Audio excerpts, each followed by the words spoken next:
All right, everybody, welcome back. Ready for another deep dive. Always ready. Awesome. So today we are going to be taking a look at Spiritism. Oh, very cool. Yeah, and we are going to be using the Spiritist Principles document from the US Spiritist Federation as kind of our guide here. Sounds good. Yeah, and before we get too far into the weeds here, I just want to kind of point out, when most people think of Spiritism, they probably think of Ouija boards and seances and that kind of spooky stuff. Right. But that's not really what we're talking about here today. This is, more about the philosophical and ethical side of things. Yeah, kind of a way of life. Yeah, exactly. So, it's all about understanding who we are, where we came from, where we're going. Right, yeah. Like a lot of big questions. Big questions. Right. So, so this document, like I said, it's called the Spiritist Principles. Mm-hmm. And it basically lays out the 12 core beliefs of Spiritism. Okay. And it all kind of stems from this speech that was given by Allan Kardec back in 1868. Oh, wow. So quite a while ago. Yeah, back in the day. And it was a time when, science was making all these crazy discoveries, evolution was a really hot topic. Sure. And so, people were kind of struggling to reconcile their faith with all this new scientific knowledge. Right. And so Spiritism kind of emerged as a way to bridge that gap between, science and religion. Yeah. Makes sense. Yeah, and what's really interesting is that, even though it's been around for a while, these principles are still relevant today. Yeah, it's pretty amazing how they hold up over time. Yeah. So, so let's jump into these principles, shall we? Yeah, let's do it. So principle number 1 is the belief in God. Okay. So right off the bat, we're talking about a higher power. Sure. But it's not just any God. Right. Spiritism emphasizes that this God is all-powerful, just, and good. So not a vengeful God. Right. It's about understanding that there's this ultimate source of goodness and justice guiding everything. Okay. And that's kind of the foundation for everything else that follows. Gotcha. So how about we move on to principle number 2, Okay. which is the existence of spirits. So basically the idea that our souls, our spirits, exist independently of our physical bodies. Okay, so kind of like mind and body being a separate things. Exactly. Yeah. Yeah, and that our spirits are eternal. They exist before we're born and they continue to exist after we die. Makes sense. Yeah. And what's interesting is that this principle kind of ties in with principle number 3. Okay, how so? Well, principle number 3 is the pre-existence of the soul. Pre-existence. Yeah. So basically, we're not just born with a clean slate. We come into this life carrying experiences and lessons from our past lives. Oh, wow. So kind of like building on who we were before. Exactly. Interesting. Yeah. And this is where things start to get really interesting because principle number 4 is reincarnation. Oh, wow. So the idea of being reborn into new lives. Exactly. And it's not about being punished or rewarded or anything like that.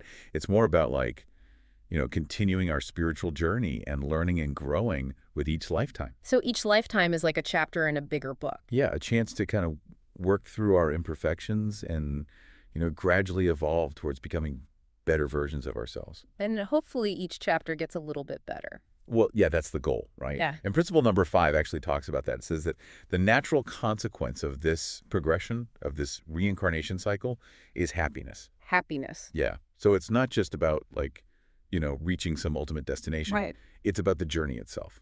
It's about experiencing the joy that comes with learning and growing and becoming more enlightened with each lifetime.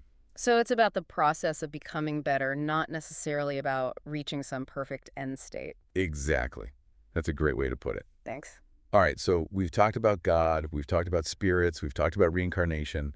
What's next? Let's see. Principle number 6. Okay, what's number 6? It says that we are the ones who make our own happiness or unhappiness. Interesting. So we have free will. Yes, exactly. Principle number 6 is all about free will. It's the idea that we have the power to choose our actions and that those choices determine our happiness. So we're responsible for our own destinies. Exactly. And that ties into principle number 7, which is divine or natural law. Okay, so what does that mean? Well, it means that there's a kind of universal law of cause and effect. Okay. That good actions lead to good consequences and bad actions lead to bad consequences. So it's like karma. It's very similar to the idea of karma, yes. It's about understanding that there's a natural balance to the universe. Okay, so wait a minute. If we're responsible for our own happiness and there's this law of cause and effect, Does that mean we're like eternally punished for our mistakes? That's a good question, and it leads us to principle number 8, which is atonement and reincarnation. It basically says that the duration of the consequences of our actions, whether good or bad, is not eternal. Okay, so there's hope, even if we mess up. Exactly. It's not about eternal damnation or anything like that. It's about understanding that we have the opportunity to learn and grow from our mistakes, and that eventually we can overcome the negative consequences of our actions through good deeds and positive choices. So like a constant cycle of learning and growing and making amends for our past mistakes. Exactly. It's about recognizing that we're all on a journey and that even when we stumble, we have the power to get back on track and continue moving forward. That's pretty reassuring, actually. I think so too. It gives us a sense of hope and agency in our own lives. Okay, so we have this idea that our actions have consequences, but we also have free will to make choices.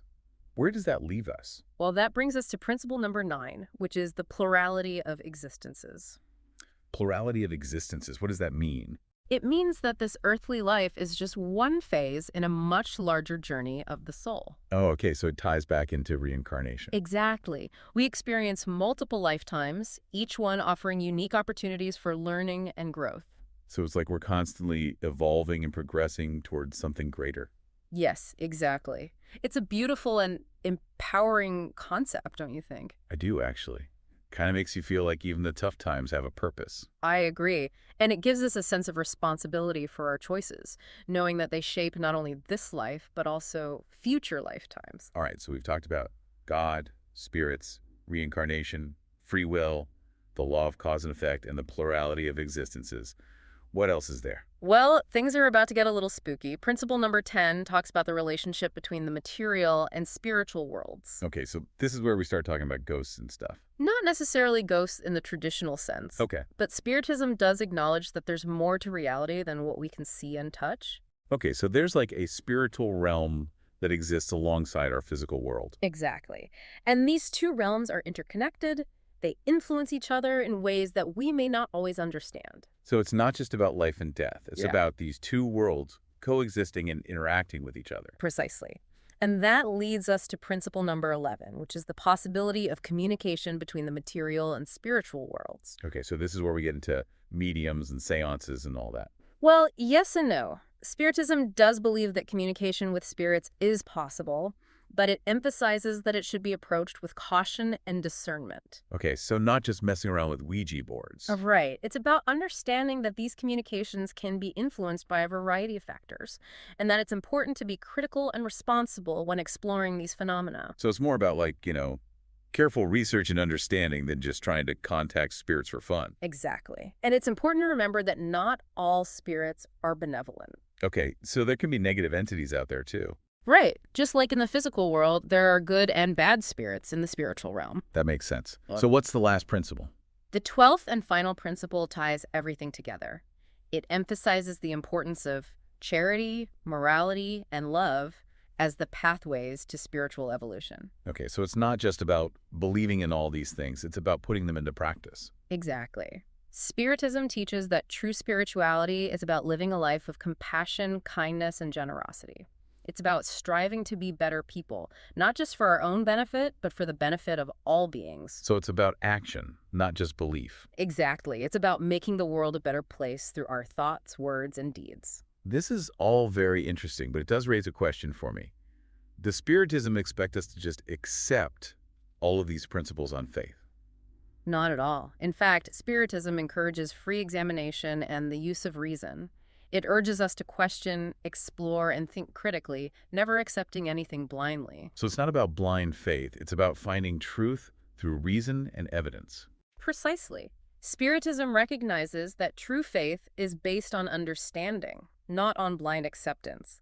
It encourages us to use our intellects to investigate the world around us, including the spiritual realm. Okay, so there's room for science and reason within Spiritism. Absolutely. In fact, Spiritism views science as a valuable tool for uncovering the laws of nature, which are seen as expressions of God's will. So science and spirituality are not seen as contradictory, but as complementary. Exactly. They both contribute to our understanding of the universe and our place within it.